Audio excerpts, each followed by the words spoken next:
તો આજે આપણે જે ટોપિક ભણવાનો છે એ સમયનો ટોપિક છે. સમય એટલે શું? અને આજે આપણે જે તમે જોયું તો એક ઘડિયાળ છે, ઘડિયાળની અહીંયાથી શરૂઆત થાય. સમયનો સૌથી નાનામાં નાનો એકમ છે એ કયો છે? સેકન્ડ. શું છે? સેકન્ડ. કેટલી સેકન્ડ થાય ત્યાં 1 મિનિટ થાય? 60. એટલે કે સેકન્ડ જ્યારે 60 ટક ટક ટક ટક થાય ત્યારે 1 મિનિટ થાય. કેટલી મિનિટ થાય? 1 મિનિટ. બરાબર. 1 મિનિટની અંદર કેટલી સેકન્ડ હોય? તો કે 60 સેકન્ડ હોય. એ આપણને ખબર છે. હવે કેટલી મિનિટ થાય ત્યારે 1 કલાક થાય? તો કે 60 મિનિટ. કેટલી મિનિટ? 60 મિનિટ થાય ત્યારે 1 કલાક થાય. આ પણ આપણે આઈડિયા છે. પછી દિવસ છે. પછી દિવસ છે તો 24 કલાકનો એક દિવસ હોય. કેટલા કલાકનો? 24 કલાકનો એક દિવસ હોય. જો સવારે 7 થી લઈને રાત્રે 7, રાત્રે 7 થી લઈને પાછા સવારના 7, એ આખો કન્ટિન્યુ 12 ને 12 24 કલાક થાય ત્યારે એને દિવસ થયો એમ કહેવાય. એક દિવસ કોને કહેવાય? તો કે એની અંદર 24 કલાક હોય. એક દિવસ. તમે કોઈ પણ કંપનીની અંદર જાઓ, કોઈ પણ રેલવે સ્ટેશન જાઓ, અથવા તો કોઈ સ્ટેશન મોટા મોટા જે એરોપ્લેન મથકે જાઓ, તો તમને જે સમય હોય ને એ તમને 24 કલાકમાં બતાવેલું હોય. કેટલી કલાકમાં બતાવેલું હોય? 24 કલાકમાં બતાવેલું હોય. એટલે દિવસ છે ને એ 24 કલાકનો હોય. બરાબર. હવે જો 1 કલાકની અંદર અથવા તો આ જે આખો દિવસ હોય તો આની અંદર મિનિટો કેટલી હોય? તો કે 14:40. ગણતરી કરો ને એટલે તમને આવડી જાય. બરાબર.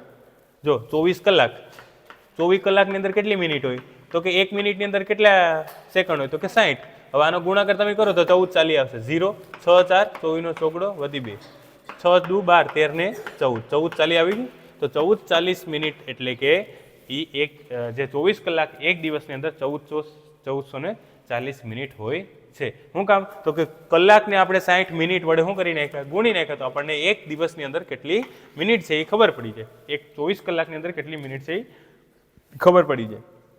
હવે એનાથી આગળ આવીએ તો દિવસ પૂરો થાય તો એમ શું ચાલુ થાય? તો કે 1 દિવસ, 2 દિવસ, 3 દિવસ, એમ અઠવાડિયું કેટલા દિવસનું હોય? તો કે 7 દિવસનું અઠવાડિયું હોય. કેટલા દિવસનું અઠવાડિયું હોય? 7 દિવસનું. રવિ, સોમ, મંગળ, બુધ, ગુરુ, શુક્ર અને શનિ. તો તમને એમ પૂછે કે આ અઠવાડિયાની અંદર કેટલા દિવસો હોય? તો કે 7 દિવસ હોય. રવિ, સોમ, મંગળ, બુધ, ગુરુ ને શુક્ર અને શનિ. 3 ને 3 6 ને 1 7.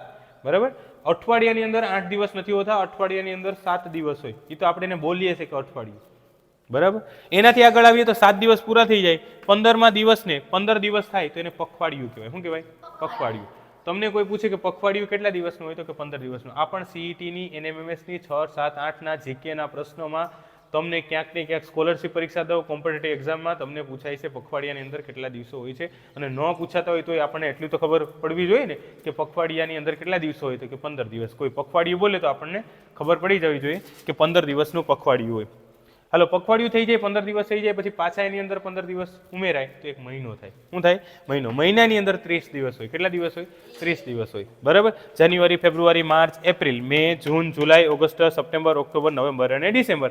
તો મહિનાની અંદર જ્યારે આપણે કે ભાઈ જાન્યુઆરીની અંદર કેટલા દિવસો હોય, ફેબ્રુઆરીની અંદર કેટલા દિવસો હોય, માર્ચની અંદર કેટલા દિવસો હોય, તો તમારે નક્કી કરવાનું. તમારો હાથ જે આવી રીતે રાખો. બરાબર.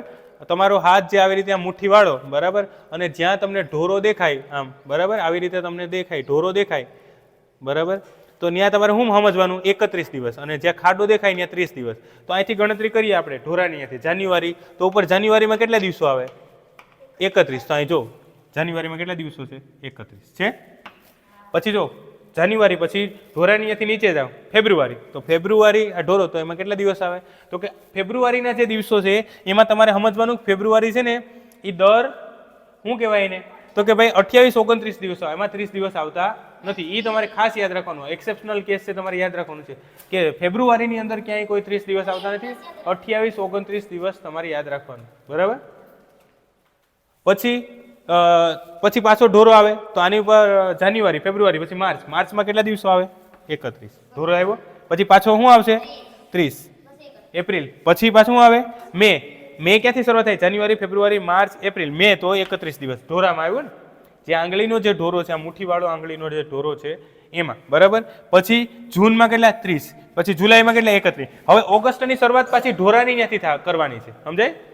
ઓગસ્ટની શરૂઆત છે એ ક્યાંથી કરવાની છે? ઢોરાની ત્યાંથી કરવાની. એટલે 31, 30, 31, 30 અને 31 આવી રીતે ગણતરી કરવાની છે. તમને કોઈ પૂછે કે જાન્યુઆરીમાં કેટલા દિવસો હોય તો તમારે ફટાફટ તમને આઈડિયા આવી જવો જોઈએ કે જાન્યુઆરીની અંદર 31 દિવસ હોય. આટલું જે તમને લખાયું એ તમારે યાદ રાખવાનું છે. પરીક્ષાની અંદર આ બધી પૂછાય છે. ખાલી તમે લખી લેહો, મૂકી દેશો, પછી વર્ષોના વર્ષો વહી જાય ને પછી એને નહીં જોહો તો એ કંઈ કામનું નથી. એક વખત ભણી લીધું પછી એનું રિવિઝન પણ થવું જરૂરી છે. જો તમે એક વખત ભણી લઈને પછી એનું રિવિઝન નહીં કરશો તો એ તમને અવશ્ય ભૂલાઈ જશે, અને ભૂલાઈ જશે એટલે પરીક્ષાની અંદર પછી ઓલી બેન્ચીસ ઉપર બેઠા હોય ને પછી આ માથા ભટકાવે, લોહી નીકળે, ચક્કર આવે, બરાબર, કે મને તો આજે કંઈક ચક્કર આવે છે. ચક્કર જ આવે ને બકા તને ચક્કર નહીં, તને આમ અહીંયા ફેર સડો ગોટો સડી જવો જોઈએ અને ન્યા તું પડી જવી જોઈએ. કેમ? તો કે તે કોઈ દિવસ રિવિઝન તો કર્યું નથી, અને એક વખત લખી લીધું પછી માળિયામાં મૂકી દીધું, પછી તે પાછું ક્યાંય એ બુકને ખોલી નથી, રિવિઝન કર્યું નથી, જોયું નથી, આમ છે તેમ છે, એવું બધી કંઈ ચર્ચાઓ કરી નથી તમારા મિત્રો સાથે, તો પછી તને ચક્કર નહીં, તું ન્યા ગોટો વાળીને પડી જાય હેઠી કે પડી જાય હેઠો. સમજાય? એટલે આ જો એક વખત તમે ભણી લો તો તમારે પાછું એનું રિવિઝન સતત હોવું જોઈએ. જો આપણે રોજ સવારે આવી અને તમને પ્રિન્સિપલ બુદ્ધાના પ્રિન્સિપલ સમજાવવામાં આવે, બરાબર, આંબેડકરાઇટ્સ વિચારસરણી તમને આપવામાં આવે, તો એનો મતલબ એવો છે કે તમને રોજ તમને આપવામાં આવે, બરાબર. તો રોજથી શું થાય તો કે મગજની અંદર તમારી જે વિચારસરણી છે એ બદલાય છે, અને અત્યારે તમારી બધાની વિચારસરણી છે એ બદલાયેલી દેખાય છે, બરાબર. તો અહીંયા સુધી આપણે આ ટોપિક રાખીએ. સમયનો ટોપિક હતો, ફટાફટ રિવિઝન કરી લઈએ.